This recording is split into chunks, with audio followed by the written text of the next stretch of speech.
fellow ink drinkers, welcome to Dark Violet Dreams, where I like to share my love of books, movies, and other deliciously dark delights. Today, I'm wrapping up May. For those of you who don't know, May is Zombie Awareness Month, and the lovely Kat from Kat's Novel Adventures hosts a really fun Zombiethon event where you can read zombie books, watch zombie movies, and participate in different zombie activities.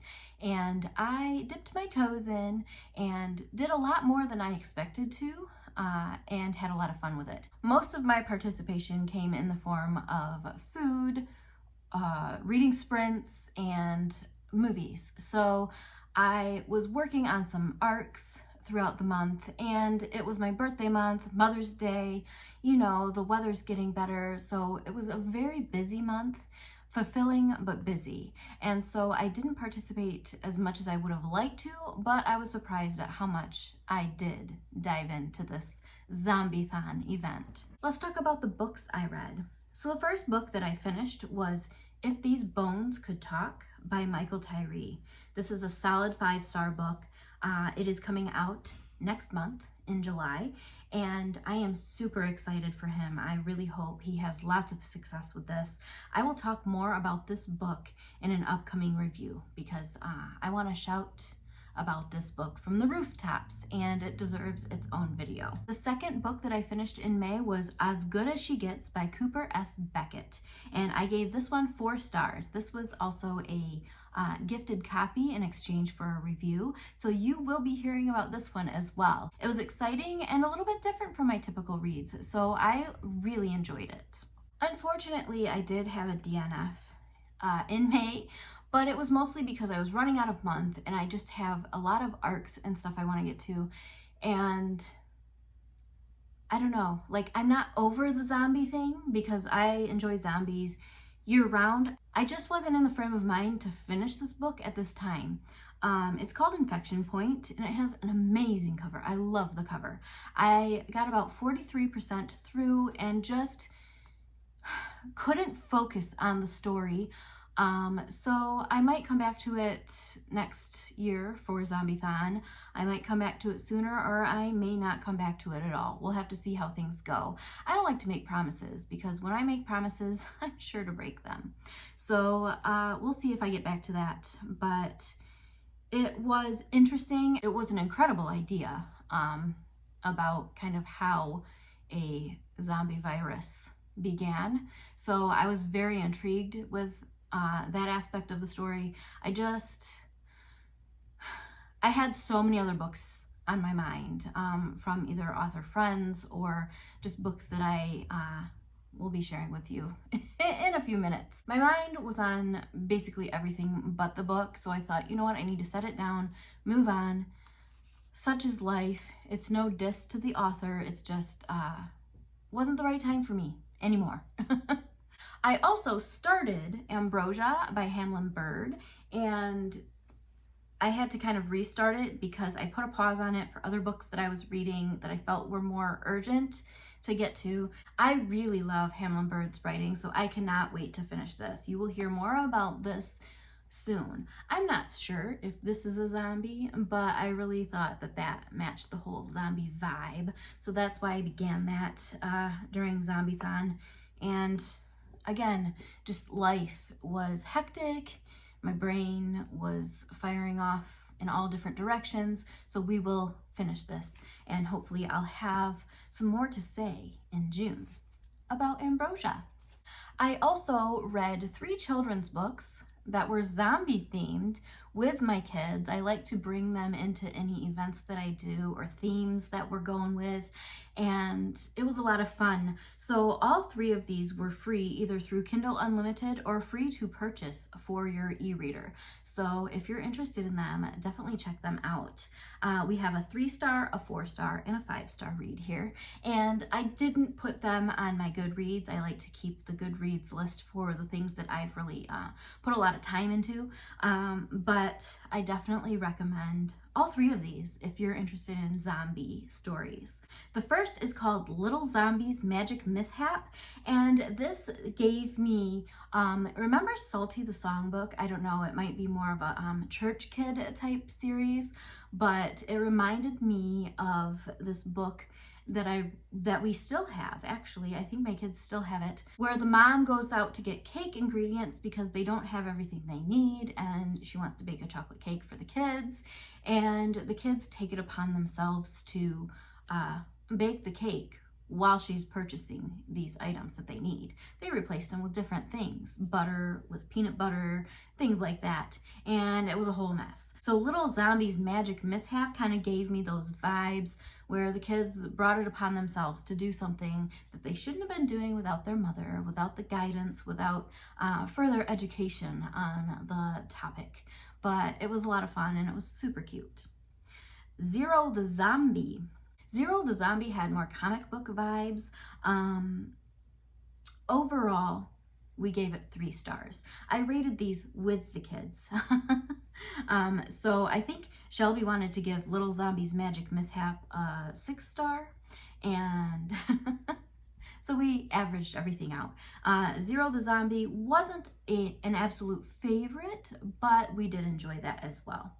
And then the last one, which was the best, we have to save the best for last, of course, right?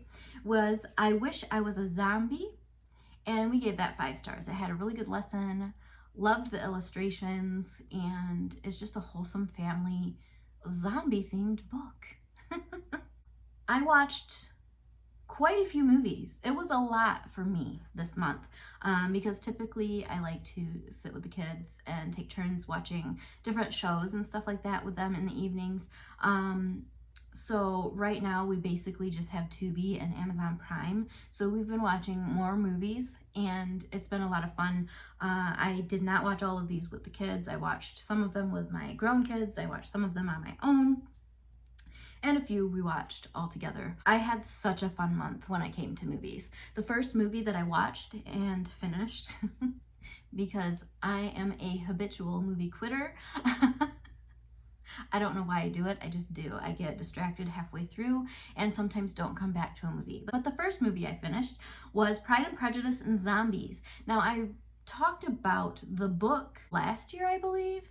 I read it last year, and I'm not sure if I like the book or the movie more. It's kind of one of those middle of the road movies and stories for me. There was a lot I liked about it, but there was a lot that I just felt was a little bit lacking, I guess. So it was fun, and I guess the more I think about it, the more I really do like the movie. And much to the disappointment of a few of my friends, I'm not a Mr. Darcy fan. Sorry, I just don't like him.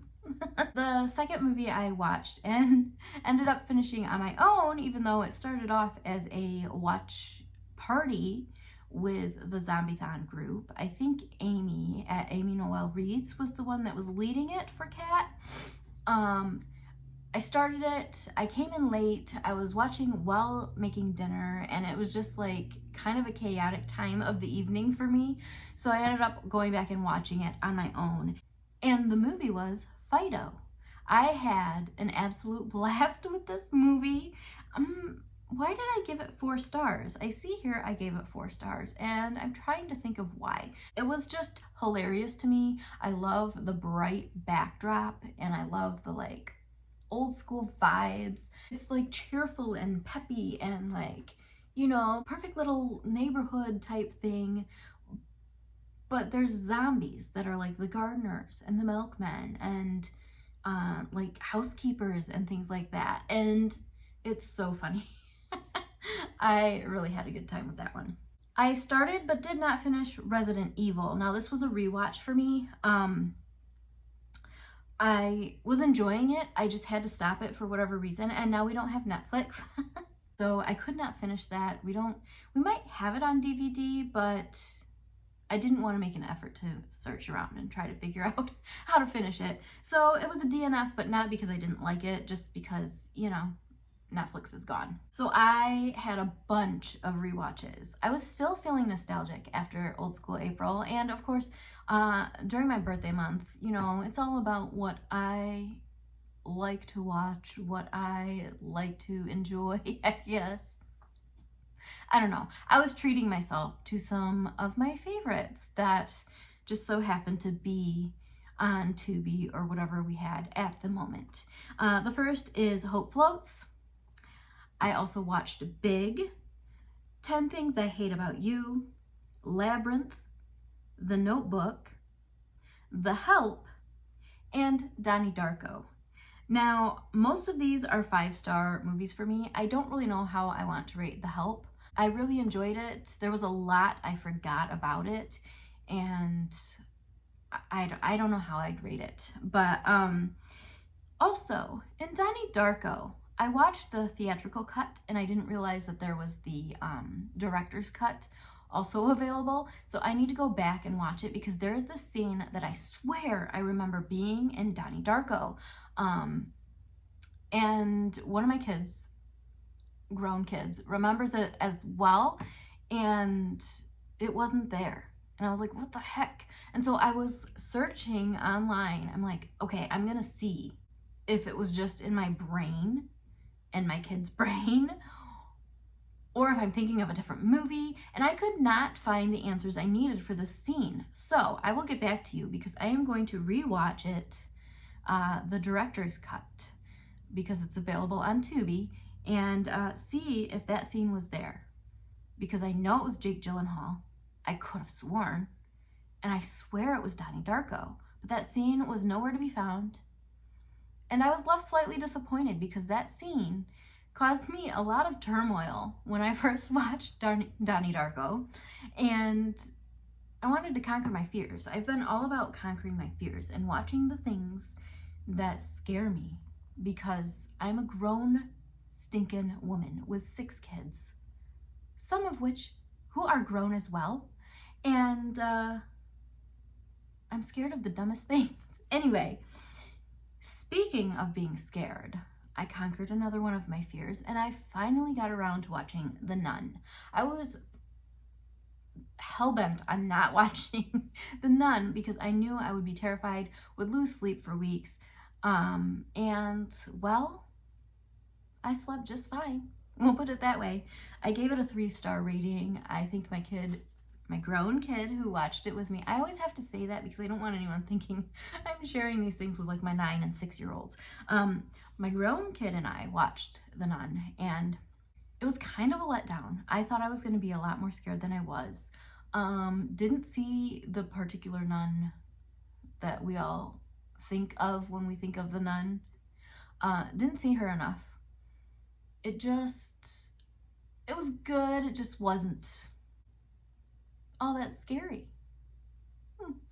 But also, I think it does help to watch with that particular kid, because we chat a lot. So I think that serves as a great distraction when I'm watching something kind of scary. But I'm finding I'm just not as scared of the like religious, demonic kind of horror as I used to be. And that's kind of refreshing, to be honest. I'm more scared of people now. So there were some fun Zombiethon Extras. I participated in, I'm not sure how many reading sprints. I'd either participate heavily or kind of sit and watch while I was, you know, cooking dinner or whatever. I really enjoy sprints, especially with that group of people. Kat is wonderful for reading sprints, and I love all the different activities she does. She, you know, shares some jokes, she does Mad Libs, and just asks, you know, kind of questions that are relevant to whatever topic is in at the moment. You know, she asks a lot of zombie questions, and I just really enjoy her channel. So if you're not subscribed to her, I highly recommend it. And her reading sprints are a lot of fun. You can use those reading sprints as productivity sprints as well. You know, like take little breaks in between doing chores or writing or whatever it is that you're doing. sprints are just a lot of fun. I also participated in happy hour, and I ended up making some zombie punch for my kids and I, and some zombie boogers. And I said never again. Okay, so the zombie boogers are like caramel corn that you just basically dye green. The picture that I took looks more brown, like caramel corn should look, because of the filter I used. I love filters over on Instagram. I just like to give that like dark vibe. So it sometimes changes the color of the thing I'm taking the picture of. But anyway, those were really good. I had a few issues. They were really hard to stir because I'm not quick on my feet. I don't think I'll do it again, not anytime soon. And then the zombie punch, I think, would have been a lot better had we been able to find some lime sherbet. I ended up using vanilla ice cream instead, and it was okay. I think it was a lot better once you mix the ice cream in. So I think had we drank it with the proper ingredients, it would have been fantastic. I love lime, so. I also read a couple of articles that Kat shared, so I'll be sure to link them below if I can find them. Yeah, I think I have them saved on my laptop, so I will share those below. They were about zombie deer and zombie cicadas, so that was a lot of fun. It was interesting. It's definitely not what you think, but I just find that stuff fascinating. So I was really happy that Kat shared that. So I did do some zombie reading, even though I didn't finish that one zombie book. All right, on to my kind of bookish birthday-ish haul. I had a lot of fun picking some things out for my birthday with some birthday money that I got from parents on both sides. Jeff and I typically don't do gifts, so it's more, well, I got some birthday money from my parents, 42 years old and still get birthday money. I love it. Anyway, I got some stuff, and then there was some stuff that was sent to me by some lovely friends over on Instagram, so I will share with you what I got. First, I was wanting a new mug because I always use the same mug. I am a creature of habit, and once I figure out how much creamer to use in my coffee and you know, depending on the mug and all that stuff, it's like I gotta stick with it for a while because I don't want to mess things up. I like to have the perfect cup of coffee in the morning. It is like my treat. I wake up before everyone else. Sometimes Jeff comes down with me, depending on if he's ready to get up, and just sit there with my coffee, scrolling Instagram. I play like a design home and a design garden game, and also read. And so I just like that time in the morning, and I want everything to be perfect. And anyway, I got myself a new mug, and I've been using it every day ever since. And so if you're over on Instagram, you see me post it like every day, unless I'm posting a picture of the outdoors. But here it is. So pretty. Found it on Amazon, and it is really big, and it is a great size. It's very stable. It's got a good hand feel, and I like the colors. So you're gonna see a lot of this in the next, you know, however long in my videos. Love this mug. I also bought a ton of sticky tabs. I don't think I have all of them here. I kind of stick them in the book sleeves with whatever book I'm reading, and I'm just super excited because I had been using just the Post-it brand tabs, and you know, they don't always match my books, so I was super excited to get some so I could kind of match them up with the books I'm reading. This is not the right one. Oh yes, it is. So I can kind of match them up with the books I'm reading, and I don't have certain colors that I use for certain things. It's just whatever it is. So I absolutely love them. The dark ones are not transparent, but the lighter ones are kind of more transparent, so you can still read the words through them. That's pretty cool too. I also purchased a horror reading journal by Hawk House, Marcus Hawk through Hawk House. He is one of my favorite authors, and when I saw this, I had to get it. So here's the first page. This book belongs to Dark Violet Dreams. And then there's like books to be read page that I've got tabbed. and I'll show you an empty one because I'm kind of leaving some of these little review bits and bobs to myself, but I absolutely love it. So you've got the title, the author, the subgenre, when you began, when you finished, is it part of a series, yes or no, book number in the series, reading goal, how many books into your reading goal are you, a favorite quotes box, and then you can rate how creepy, disturbing, disgusting, frightening, gore, heartbreaking, humor, thoughtful, shock, and suspense. So I just highlight the skulls to give it a rating out of 10. There's also space to write your favorite moments, your favorite characters, and some thoughts. And then overall, I enjoyed it, wasn't for me, or did not finish. So I love this. There's lots of space for a lot of books, and once I fill it out, I'll probably get another because it's great. And then there's a skull on the back. You know me and my love of skulls. I also grabbed a book for me that I'm super excited about. I've been wanting to read for a while, and hopefully I can get to it this summer because I'm trying not to accept ARCs at the moment.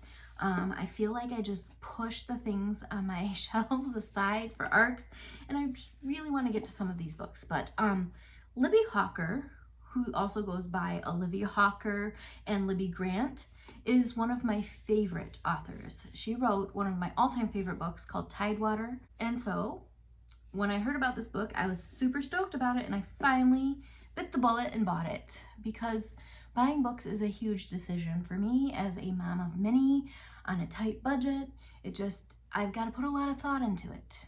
And so if you're waiting on me to buy one of your books, authors, I'll get to it eventually, maybe, possibly, who knows. I have good intentions, but a small budget, okay? Anyway, The Prophet's Wife, a lyrical novel that explores the hidden history of the Mormon Church through the eyes of one woman, Emma, the first wife of the prophet Joseph Smith. So I'm super excited to read this. I come from a Protestant, like Christian background, so I am not Mormon, but I find the Mormon faith fascinating, and I really want to see what Libby has to say about this. So here is Libby. I will link her Instagram and Facebook down below so you can follow her if you'd like to. But I'm super excited to read this and absolutely love this cover. So this is historical fiction. I used to read a lot more historical fiction, so I am excited to dive back in. I just am wanting to branch back out and read a little bit of everything. I love horror, but you know, sometimes it's nice to give your brain a break from the same thing, you know, so it'll keep horror exciting if I branch out every once in a while. I also received a ton, and I mean a ton, of book sleeves from my lovely friend Heather, who is one half of the Reading Sirens. If you have not listened to that podcast, I highly recommend following them. They are a hoot and they share a lot of really cool authors and whatnot. So if that's your thing, definitely check them out.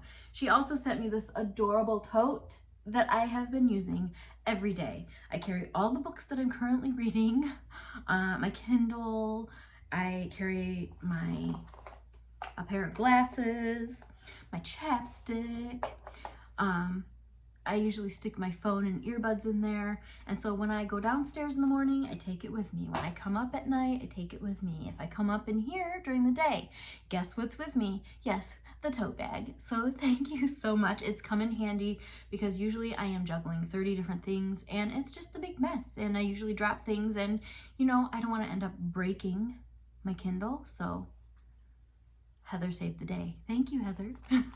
I also received a surprise birthday book from the other half of the Reading Sirens, Stephanie.